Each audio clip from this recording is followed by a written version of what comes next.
biaya operasional dan jumlah permintaan secara berbeda. Di sini ada 3 lokasi. Yang pertama yaitu wilayah. Pada pemetaan wilayah dapat diperoleh segmen pasar yang berupa pasar lokal, pasar regional, pasar nasional, dan juga luar negeri ataupun ekspor. Masing-masing pasar berdasarkan wilayah ini berbeda-beda potensi dan cara menanganinya. Kemudian yang ketiga ada iklim. Berdasarkan iklim, segmen pasar dapat diperoleh berupa pasar daerah pegunungan dan dataran tinggi serta pasar daerah pantai dan dataran rendah. Masing-masing pasar berdasarkan iklim ini berbeda kebutuhan, keinginan, dan juga preferensinya. Kemudian yang ketiga ada kota atau desa. Segmen pasar juga dapat diperoleh pada daerah perkotaan dan pasar daerah desa atau pertanian. Masing-masing segmen pasar ini berbeda potensi serta motif, perilaku, dan kebiasaan pembeliannya, sehingga membutuhkan strategi dan cara penanganan pemasaran yang berbeda pula. Kemudian selanjutnya ada segmentasi behavioritis.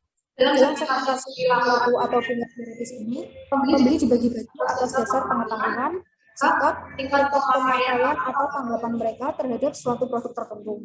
Banyak pasar yakin bahwa variabel perilaku ini terdiri dari kejadian, manfaat, status pemakai, tingkat pemakaian, status kesetiaan, dan kesiapan pembeli dan sikap adalah titik awal terbaik dalam menentukan segmentasi.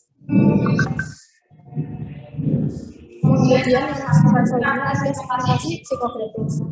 Segmen pasar ini dilakukan dengan mengelompokkan konsumen atau pembeli menjadi bagian pasar menurut variabel-variabel pola atau gaya hidup dan kepribadiannya. Sebagai contohnya, segmen pasar masyarakat yang bergaya hidup konsumtif dan mewah berbeda dengan segmen pasar masyarakat yang bergaya hidup produktif dan hemat yang mementingkan kualitas dengan harga yang relatif murah. Kemudian selanjutnya ada pola segmentasi.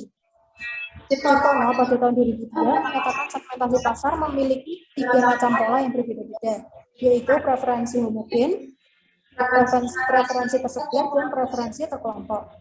Untuk preferensi homogen ini merupakan sebuah pasar di mana konsumen memiliki pilihan barang dan jasa yang relatif hampir sama.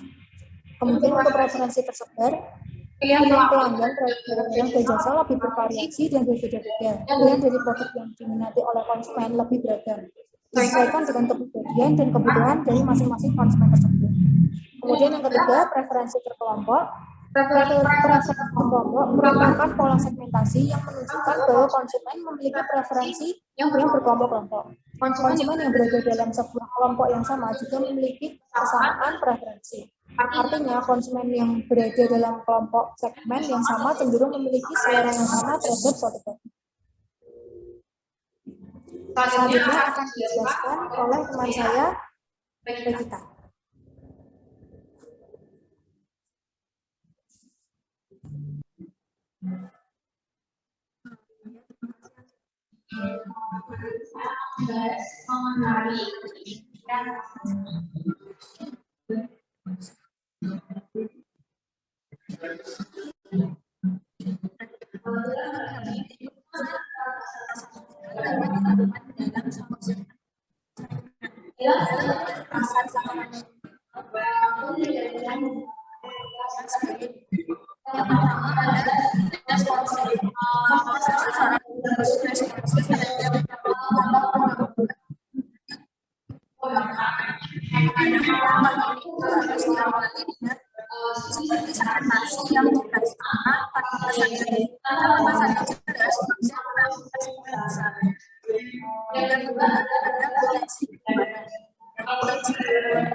Semakin besar pasar sasaran, semakin besar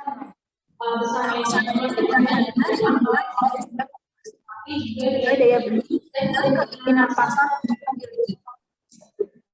Lalu yang ketiga ada pertumbuhan yang memadai. Pasar ini tidak dapat dan segera bereaksi. Pasar akan bertahan sampai akhirnya tumbuh dengan cepat untuk mencapai kebutuhan kebiasaannya. Yang keempat ada jangkauan. Pasar sasaran dapat dicapai dengan optimal kalau pemasaran tepat memilih media untuk mempromosikan dan memperkenalkan. Selanjutnya ada penempatan logik atau positioning. Nah, dalam manajemen pemasaran, positioning merupakan suatu hal yang diperlukan karena positioning dapat mempermudah proses pemahaman konsumen dengan berbagai informasi, memberikan persaingan yang lebih bagus dan dapat mengembangkan penyampaian pesan komersial dalam promosi atau advertising. Nah, persepsi pelanggan terhadap sebuah produk yang dihasilkan oleh itu bukannya sekedar dari tampilan produk fisik, tetapi juga nilai yang terhadap sebuah produk. Dan keberhasilan strategi positioning ini sangat ditentukan oleh kemampuan sebuah perusahaan memberikan nilai superior kepada pelanggannya. Dan di sini ada kriteria yang dapat menentukan positioning. Yang pertama ada customer. Didasarkan atas kajian pelanggan, sebagai customer, positioning itu harus dipersepsikan secara positif oleh para pelanggan dan menjadi alasan dalam pembelian mereka. Nah, hal ini akan terjadi bila positioningnya mendeskripsikan value atau nilai yang diberikan kepada para pelanggan, dan value ini benar-benar merupakan suatu aset bagi mereka. Karena positioning mendeskripsikan value yang unggul, maka positioning akan menjadi penentu penting bagi pelanggan pada saat memutuskan untuk membeli. Nah, di sini ada contoh yang menarik untuk kita pelajari bersama, yaitu Vegeta yang menyatakan dirinya sebagai minuman berserat. Nah, sebelumnya itu tidak ada produk yang semacam itu. Melalui kerja keras dan keyakinan bahwa produk yang ditawarkan sesuai dengan keinginan dan kebutuhan konsumen, maka produk tersebut pada akhirnya dapat menembus pasar dan memiliki posisi tertentu pada benak konsumen. Selanjutnya yang kedua yaitu company. Berdasarkan atas kajian pada kapabilitas dan tradisional internal perusahaan atau company, maka positioning harus mencerminkan kekuatan dan keunggulan kompetitif. Dalam hal ini, jangan sampai terjadi bahwa perusahaan merumuskan positioningnya, namun ternyata tidak mampu melakukan dan memiliki dirinya. Hal ini tentunya sangat berbahaya karena bisa kelebihan janji. Pelanggan pada akhirnya akan mendapat bahwa perusahaan telah dengan janji dan berbohong. Apabila hal ini terjadi, maka adalah kredibilitas perusahaan di mata pelanggan. Nah, untuk itu, dalam merumuskan posisi pasarnya, perusahaan harus benar-benar dengan pertimbangan yang sangat matang. Di sini sebagai contoh, Honda menyatakan sebagai rajanya bebek. Nah, ungkapan ini akan selalu dipatuhi agar kepercayaan konsumen akan tetap terpelihara.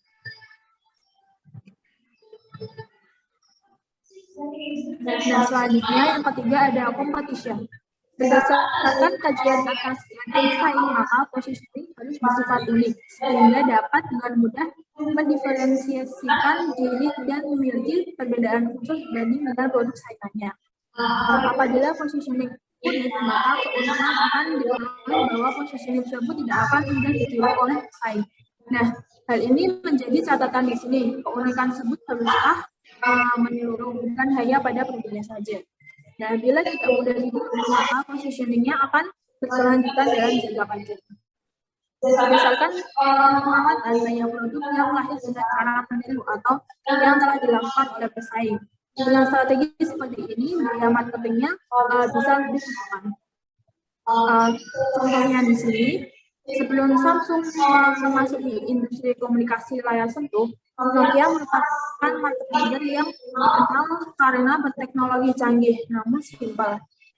Namun, secara perlahan pasti Samsung dapat merebut hati konsumen melalui modelnya yang selalu mengikuti zaman dan sporty.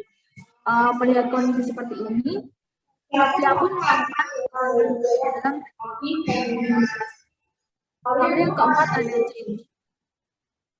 Berdasarkan pada kajian atas perubahan yang terjadi dalam lingkungan bisnis, positioning harus berkelanjutan dan selalu relevan dengan berbagai perubahan dalam lingkungan bisnis. Apakah itu perubahan persaingan, perilaku pelanggan, ataupun perubahan sosial budaya dan sebagainya. Hal ini berarti bahwa apabila positioning dan perangkatnya sudah tidak relevan dengan kondisi bisnis, maka dengan cepat merubahnya dengan melakukan evaluasi dan strategi. Di sini contoh yang menarik yaitu apa yang dilakukan oleh Sofro. Guna ya, sebagainya Sofro pernah menyatakan hari-hari teh botol. Namun setelah kurun waktu tertentu, slogannya berubah menjadi hari-hari teh Sofro. Dan hal ini itu karena sebenarnya hanya ada teh Sofro. Saat ini dalam misalnya yang dilakukan oleh Sofro. Sehingga untuk lebih yang Sofro merubah strategi iklannya.